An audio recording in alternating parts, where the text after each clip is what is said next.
What's up, y'all? Black and White Country here. Oh, fuck. I forgot to change the name. It's the Iceman here. And I'm here to talk to y'all about buying the first two medium-duty trucks I've ever bought. These are the first two, the first step into bigger trucks I've ever made. Anything bigger than a 3500 like that truck or like my Dodge that I have. I bought both these trucks at an auction and I got good deals on them, and the biggest thing that really spoke to me about them was the fact that they were both diesels. And if you know anything about the medium duty truck market, like single axle trucks and stuff like that, you'll know that the diesels are always more expensive. Just they follow, light duty pickups in the same way. But these trucks, despite what people might think, you still, even in a 93 and a 94, you could still get gas motors in them. There's like 5 or 6 different options for motors with these trucks, which is a nice thing. You can really tailor it to your application.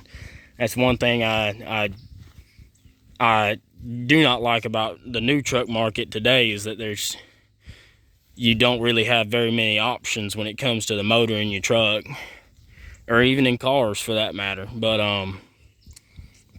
I guess it makes production a lot easier for them. But this truck has a 6.6 Ford diesel in it. I've heard pretty good things about these motors. I don't know too much about them, but this is a F700. It's got an Allison automatic in it, or it's got some kind of automatic. I assume it's an Allison, but I'm not sure. It's pretty clean. It's been painted recently. You can tell right here that at one point it was a yellow truck, so it was like a Ryder truck or something, or a Penske truck or something at some point in its life. But the interior's pretty good. It smells like a dead animal in here. Something definitely died in here, but the interior in this thing is very, very nice. Pretty clean, a little dusty, but nothing crazy. But you can tell we're missing a pedal here. That's kind of bothering me, but for what I'm going to do with this truck, it'll be just fine. This truck is actually under CDL. It's only 25,000 pound truck, which is good for what I want to use it for, which is I'm going to turn it into a dump truck, and that'll be nice. So I can have anybody operate the dump truck for me, and not have to worry about DOT numbers or CDLs or anything like that. It'll just make it a lot easier for me. But it's a good truck. It's got a few things wrong with it, but for what I paid for it, I paid a very, very good price for this truck, partially because it had nothing on the back. The truck's essentially useless right now because it doesn't even have a box on the back. Like, it was at one time a box truck, I'm pretty sure, but there's nothing on the back of the truck, and it cranks right up.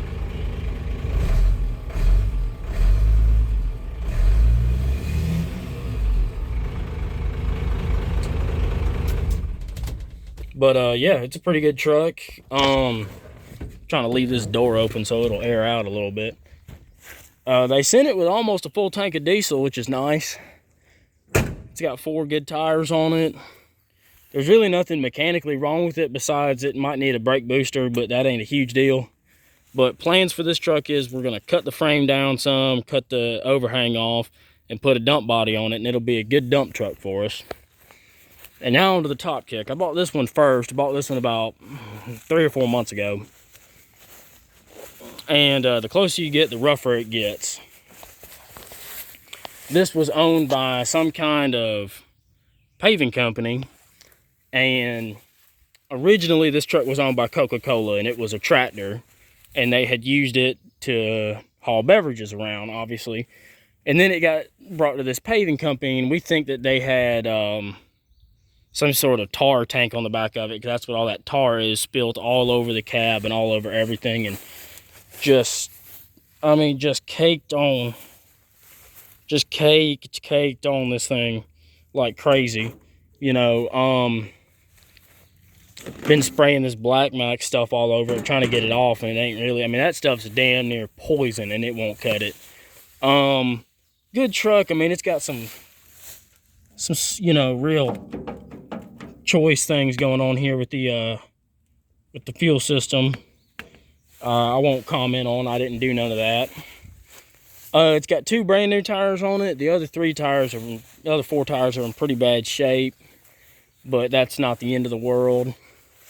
This truck has a Cat diesel in it. It's got a Cat 3116 and a 6-speed transmission. And this has got to get fixed, because this is just ridiculous. This truck needs a little bit more work than the other one does, but it's still a pretty good truck. It could use a new seat, but it's not terrible. A little bit of work, especially for the price I paid for it, it'll do good. So it's a 6-speed transmission. Pretty good truck. Let's see if it'll crank up. I don't think it will, but it might.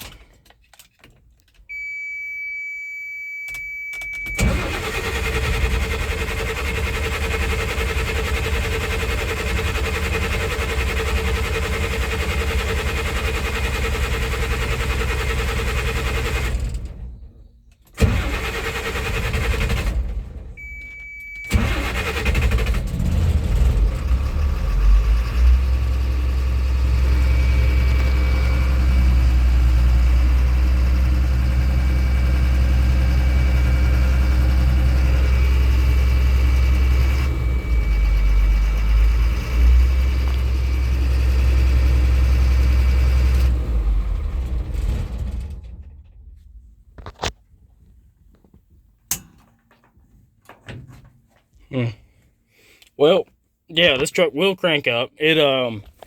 This truck has the same kind of system in it that the old Ford Power Strokes have in it. So it has hydraulically actuated injectors, so it takes a while for it to build up oil pressure. But once it builds up oil pressure, it'll fire right up.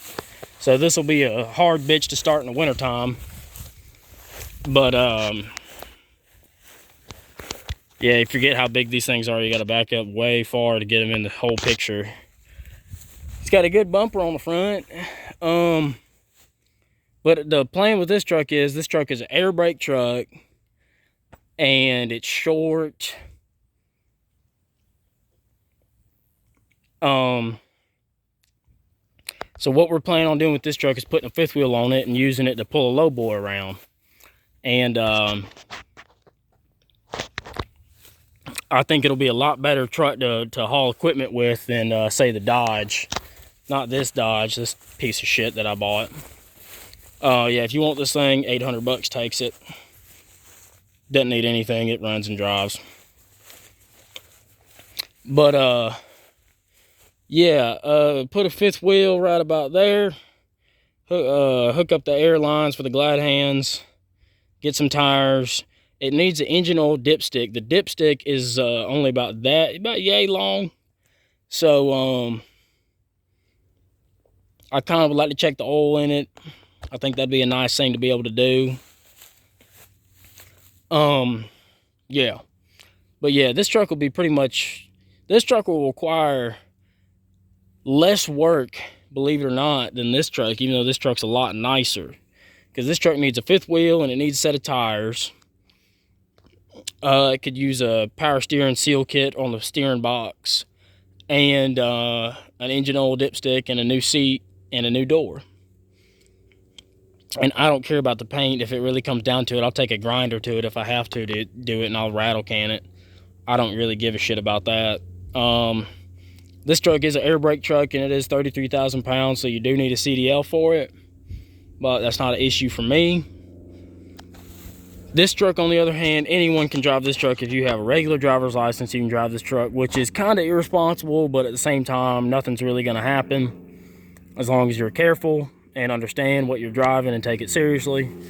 But for this truck, we got to take out those 4 bolts and those 6 bolts on each side and slide this whole thing. An airplane up there. Damn airplanes. Slide this whole thing forward. Probably get the center of the axle about right here. And Probably put about a 12 or 14 foot dump body on it, and have us a good dump truck and cut all that shit off the back. And it'll be a good truck. But like this truck, neither one of them, they're both I know that one's a Georgia truck. One because it was a Coca-Cola truck, and then the company that owned it was out of Georgia, so it's got oil and shit all over the frame, but it's got a good frame on it. This truck has a little bit of pitting in the top of the frame, but where it's doubled here, you can see there's no rust jacking or anything like that. It's got a pretty new exhaust system. I think they'll both be good trucks. They could probably use some cab bushings on both of them, realistically. But all in all, I think they're going to be good trucks. They also, this truck it really needs a set of brake shoes on the back. Other than that, both of these trucks are in pretty good shape, and I think they'll serve me pretty well. And I hope y'all enjoyed looking at them, and I hope y'all enjoy seeing more videos on them in the future. And stay tuned, because I'm going to go over that glorious hunk of junk. And yeah, stay tuned for that, and I'll see y'all in the next one.